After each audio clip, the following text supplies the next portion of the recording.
চট্টগ্রামে ৩২ বীরের সফলতায় চতুর্থ বর্ষ। মহাকাশে ফেসবুক চালু করার সিদ্ধান্ত নিয়েছেন মার্ক জুকারবার্গ।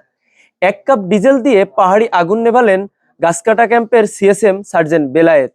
ইঞ্জিনিয়ারিং সার্জেন্ট পাখি মোস্তাফিজের সাথে পাঙ্গাস মাছের সংঘর্ষ। পিলিপস ছুটি নিয়ে দুশ্চিন্তায় আছেন ৩২ বীরের ভাবি সমাজ। দিগলছড়িতে গজার মাছের বিদ্রোহ, দুশ্চিন্তায় কিয়ম স্যার।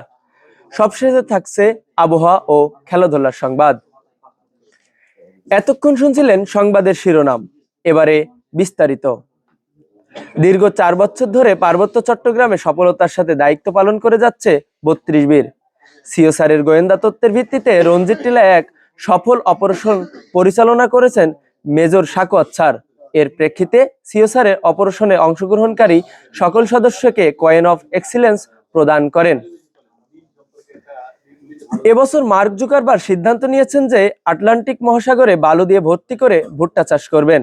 চাষ করা উপার্জিত অর্থ দিয়ে মহাকাশে ফেসবুক চালু করবেন। তাই তিনি মঙ্গল গ্রহের এলিয়েনের সাথে যোগাযোগ করার জন্য ৩২ বীরের সিগন্যালম্যান ল্যান্স কর্পোরাল রায়হানের কাছে সাহায্য চেয়েছেন বলে জানা গেছে। তিনি শহীদ আতিয়ার ক্যাম্পের স্টারলিং দিয়ে মঙ্গল গ্রহের এলিয়েন কেটিএম মাহফুজের সাথে যোগাযোগ করতে সক্ষম হয়েছেন। ক্যাংড়াছড়ি বাজারে আগুন নেভানোর জন্য ১ বোতল পানি নিয়ে ১.৫ মিনিট ধরে অব্যর্থ চেষ্টা চালিয়ে যাচ্ছে সিনিয়র সৈনিক আওয়াল। কিন্তু আগুন নিয়ন্ত্রণে না এলে গাছকাটা ক্যাম্পের CSM sergeant Belayet ১ cup diesel দিয়ে আগুন নিয়ন্ত্রণে সক্ষম হন। এ খবর শুনে গাছকাটা ক্যাম্পের camp commander major Sakhawat sir sergeant বেলায়েতকে বিশেষ পুরস্কার প্রদান করেন বলে জানা যায়।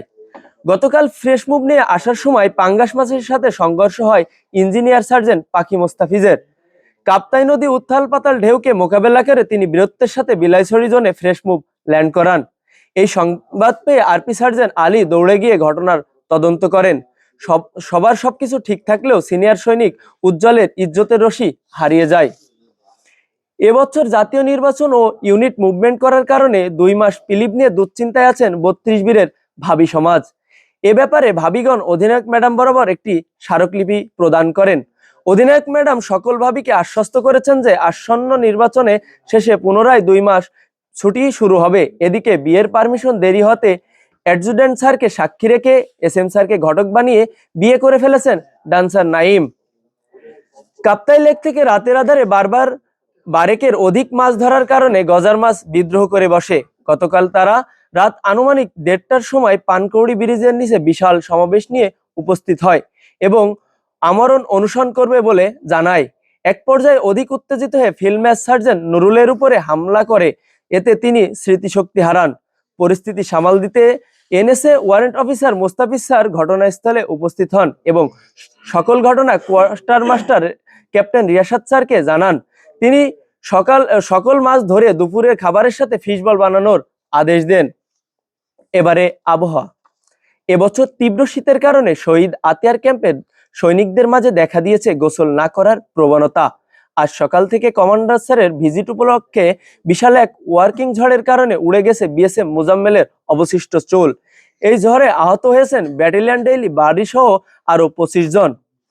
আজকের দিনে সর্বোচ্চ তাপমাত্রার পরিমাপ করা হয়েছে মেজর আদনান স্যারের মাথায় ৫৮ ডিগ্রি সেলসিয়াস এবং সর্বনিম্ন তাপমাত্রা ক্যাপ্টেন ফারদিন স্যারের মাথায় -৩ ডিগ্রি সেলসিয়াস। আগামীকাল সূর্যোদয় হবে সৈনিকদের জন্য ভোর ৪:২৫, জেসিওস ৫:১৮, অফিসার্স ৬:০৩। সর্বশেষ খেলাধুলার সংবাদ। পার্বত্য চট্টগ্রামে অপারেশনাল কার্যক্রম পরিচালনার জন্য খেলাধুলা তেমন করতে না পারলেও ৩২ বীরের টিভি রুম সন্ধ্যার পর খুবই জমজমাট থাকে। এদিকে ক্যারাম খেলার একক আধিপত্য বিস্তার করে যাচ্ছে warrant officer Mostafiz sir. Lance corporal Nurul Haque Noor এবং সৈনিক জুয়েল এনএসএ ৩২ বীরের কাছে একাধিকবার নীলে গেম খেয়ে গাছকাটা ক্যাম্প এবং বাজার ক্যাম্পে আত্মগোপন করেছে বলে জানা গেছে। এতক্ষণ ৩২ বীরের ভুয়া টিভির সাথে থাকার জন্য সবাইকে ধন্যবাদ। আসসালামু আলাইকুম।